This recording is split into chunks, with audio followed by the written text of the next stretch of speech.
하나님께서 오늘 우리에게 주신 말씀, 우리 샌다 들어보신 누가복음 19장 1절에서 10절 말씀입니다. 한글 성경 중에서 조금 쉬운 성경에 해당되는 게 세번역인데요. 세번역으로 여러분하고 교독하도록 하겠습니다. 누가복음 19장 다 찾으시면 제가 1절, 여러분이 2절, 그렇게 10절까지 교독하겠습니다. 제가 1절 읽겠습니다. 예수께서 여리고에 들어가 지나가고 계셨다. 삭개오라고 하는 사람이 거기에 있었다. 그는 세간장이고 부자였다. 삭개오는 예수가 어떤 사람인지를 보려고 애썼으나 무리에게 가려서 예수를 볼 수 없었다. 그가 키가 작기 때문이었다. 그래서 그는 예수를 보려고 앞서 달려가서 뽕나무에 올라갔다. 예수께서 그 길을 지나가실 것이기 때문이었다. 예수께서 그곳에 이르러서 쳐다보시고 그에게 말씀하셨다. 삭개오야, 어서 내려오너라. 오늘은 내가 내 집에서 묵어야 하겠다. 그러자 삭개오는 얼른 내려와서 기뻐하면서 예수를 모셔드렸다. 그런데 사람들이 이것을 보고서 모두 수군거리며 말하였다. 그가 죄인의 집에 묵으려고 들어갔다. 삭개오가 일어서서 주님께 말하였다. 주님 보십시오. 내 소유의 절반을 가난한 사람들에게 주겠습니다. 또 내가 누구에게서 강제로 빼앗은 것이 있으면 4배로 하여 갚아주겠습니다. 예수께서 그에게 말씀하셨다. 오늘 구원이 이 집에 이르렀다. 이 사람도 아브라함의 자손이다. 인자는 이런 것을 찾아 구원하러 왔다. 오늘 읽은 이 얘기는 삭개오 얘기입니다. 삭개오. 방금 읽은 본문은 예수님께서 여리고로 들어가 지나가시는 그런 내용으로 스토리가 시작됩니다. 삭개오는 지금 예수님이 어떤 분인지를 좀 보고 싶은데, 여러분, 2가지 문제가 있었죠? 어떤 문제가 있었습니까? 그의 키가 작았습니다. 그리고 많은 사람들이 모여 있어서 예수님께 다가가기가 힘들었습니다. 제가 이 당시 자료를 찾아보니까 삭개오의 키가 한 140 이하 정도 되었던 것 같아요. 어른인데. 여러분 읽으신 본문에 삭개오가 현재 처한 어려움 말고도 삭개오가 어떤 사람인지를 알려주는 정보가 들어 있습니다. 거기에 보면 이 사람의 직업이 뭡니까? 세관장이고 부자였다, 이렇게 표현하고 있습니다. 여러분, 세관장을 요즘 우리 시대의 세무서장쯤으로 표현하면요, 직업은 만든 것 같은데 느낌이 완전 다릅니다. 이때 세관장은 우리 일제시대 일본에 빌붙어서 조선인의 피를 빨아먹던 그런 친일파보다도 더 욕을 먹는 존재가 세관장이었습니다. 이때 유대는 로마 제국의 식민지였고, 그 로마 제국이 식민지 국가의 세금을 잘 걷어들이기 어려웠기 때문에 그 유대인 중에서 한 사람씩 뽑아서 로마 제국의 일부를 바치고 나머지는 얼마를 걷든지 자기들이 가지도록 했습니다. 그래서 이때 세관은, 특별히 세관장은요, 악의 화신이었습니다. 특별히 이 팔레스타인 지방에서 여리고라는 곳은 교통의 요지였기 때문에 엄청난 세금을 걷어들였던 것 같습니다. 그런데 여러분, 이 삭개오라는 이름이 충격적입니다. 그의 삶과 완전히 정반되는 것 같은 느낌을 가진 이름을 갖고 있었는데요. 이 삭개오란 이름의 의미는 순수한, 깨끗한, 퓨어맨, 이런 뜻입니다. 아마도 삭개오의 부모는 그가 순수하고 깨끗한 사람으로 이 땅을 살아가기를 바라는 마음으로 삭개오라는 이름을 지어주었던 것 같습니다. 자신의 이름은 순수한, 깨끗한이라는 의미를 갖고 있는데 공족으로부터 그렇게 많은 욕을 먹었으니, 그가 권력이 많았고 부자였지만 그 사람의 내면이 좀 짐작이 되지 않습니까? 그래서 그런지 삭개오는 평소 그의 삶과는 거리가 멀게 한 분을 보려고 막 애를 쓰는 그런 모습을 오늘 본문이 번역해주고 있습니다. 그냥 예수님 한 번 보고 싶다 이 정도가 아니고요. 여러분 읽었던 성경에 보면 예수님을 보고 싶어 애를 썼다는 그런 번역을 했습니다. 예수님을 보고 싶은 삭개오가 지금 어디로 올라가고 있습니까? 무슨 나무가 기록되어 있죠? 뽕나무. 한국에 있는 뽕나무하고는 좀 다른 것 같아요. 삭개오가 평소와는 너무 다른 왜 이런 이상한 행동을 했을까요? 여러분 삭개오의 오늘 이 마음을 한번 헤아려 보시면 좋겠습니다. 그런 정말 잘 나가는 도시에 세금을 걸어들이는 세관장으로 돈도 많았고 권력도 있었지만 그 이면에 늘 사람들로부터 욕을 먹으면서 순수하다는 그 자신의 이름의 의미와는 너무도 동떨어진 삶을 살고 있었습니다.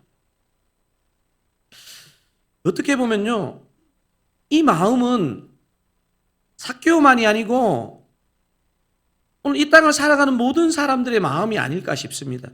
여러분 중에 고민 없는 사람이 없지 않습니까? 나는 외롭지 않다 이렇게 말할 수 있는 사람이 누가 있겠습니까?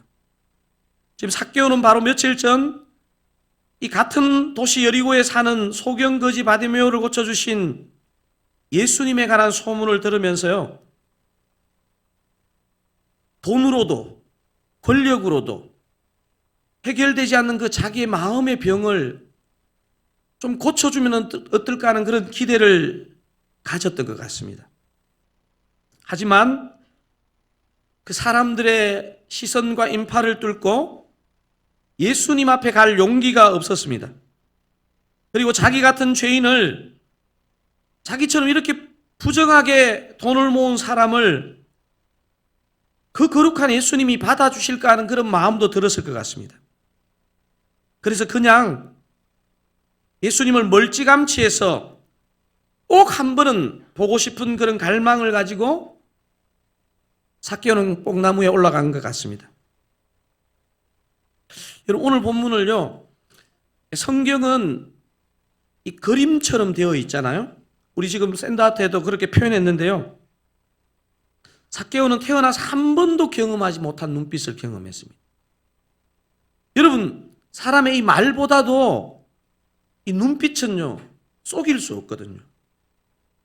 삭개오가 길을 지나갈 때 사람들은 한 사람도 예외 없이 입으로 내뱉지 않아도 저 나쁜 놈, 나라를 팔아먹은 놈, 부정하게 부자가 된 놈, 이렇게 경멸의 눈으로, 분노의 눈으로 바라보았을 것인데요. 그런데 예수님이 자신을 쳐다보는데 이 눈빛은 경험해보지 못한 눈빛입니다. 그의 내면은 공허감으로 가득 차 있었는데요, 마음이 무너지는 것을 느꼈습니다. 예수님이 어떻게 삭개오를 대하고 있는지 우리 여러분 5절을 통해서 한번 찬찬히 같이 한번 읽어보면 좋겠습니다.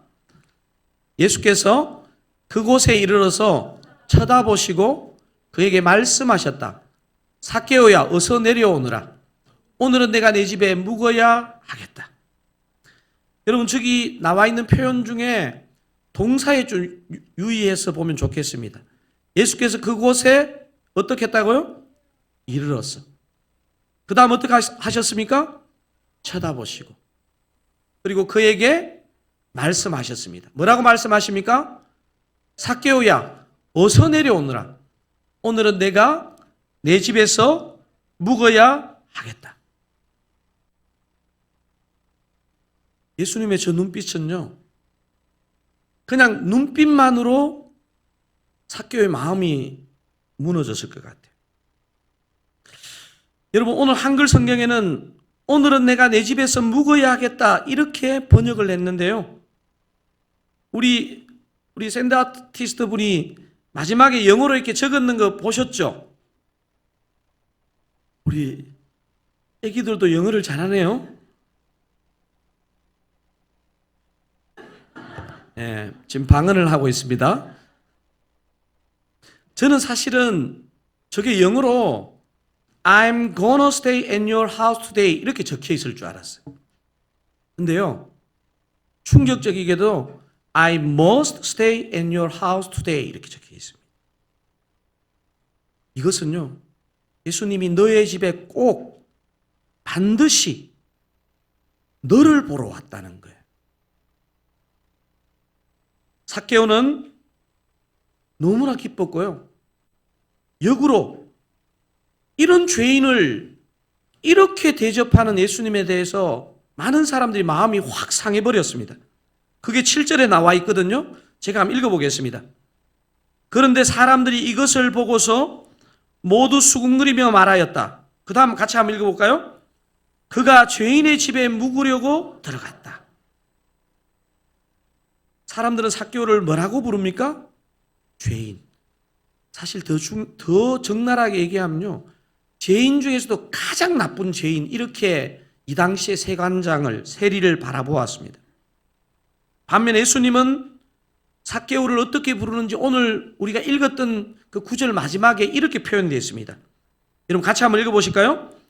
인자가 온 것은 잃어버린 자를 찾아 구원하려 함이니라. 여기 인자는 예수님입니다. 예수님이 온 게 뭐라고요? 잃어버린 자를 찾아 구원하려 함이니라. 사람들은 삭개오를 죄인 중에 죄인으로 봤습니다. 하지만 예수님은요, 이 세상 살이 가운데서 하나님을 잃고 방황하는 사람으로 보았던 것입니다. 사랑하는 오늘 처음 저희 교회 방문해 주신 여러분, 또 여러분 새가족 여러분이죠? 또 기존에 다니고 계신 흥가족 여러분, 지금 이 죄인으로 보는 눈빛과 잃어버린 자로 보는 눈빛이 여러분 구분되십니까? 여러분 지금 예수님은요, 그냥 평상시의 어느 날이 아닙니다. 지금 이제 예루살렘에 올라가서 온 인류의 구원을 위해서 십자가를 지시러 가는 길입니다. 여러분 예수님이 하나님이시지만 사람이셨기 때문에 얼마나 이것이 번민스럽고 두려웠겠습니까? 여러분, 저와 여러분이 만약에 우리 생이 하루나 이틀밖에 안 남았다면 그 시간을 어떻게 사용하겠습니까? 가장 사랑하는 가족, 가장 보고 싶은 사람을 보고 싶지 않겠습니까? 근데 예수님은요, 그냥 다른 사람들이 볼 때 그냥 예루살렘을 가는 길에 여리고를 지나가는 줄 알았습니다. 그런데요, 예수님은 지금 그렇게 욕을 먹는 한 사람, 삭개오를 보러 온 것입니다. I'm gonna stay in your house가 아니고요, 어떤 조동사를 사용했다고요? I must stay. 여기 발음이 너무 좋아요. 삭개오 한 영혼을 생각하는 이 마음이 뭘까를 묵상하는데요, 충분히 마음에 잘 다가오지 않더라고요. 제가 그래서 잃어버린 자를 찾으러 오는 이 삭개오 한 사람을 찾으러 오는 예수님이 어떤 마음일까가 제가 생각했을 때, 여러분 아마 우리 애기들 말고 우리 어른들은 아마 국제시장이라는 영화 다 보셨을 거예요. 제가 그 막둥이 동생 막순이, 흥남부도에서 배 타다 잃어버린 막순이를 찾는 그 오빠의 심정이 담긴 국제시장의 한 장면을 여러분하고 잠깐 보면서 오늘 말씀을 마무리하고 싶습니다.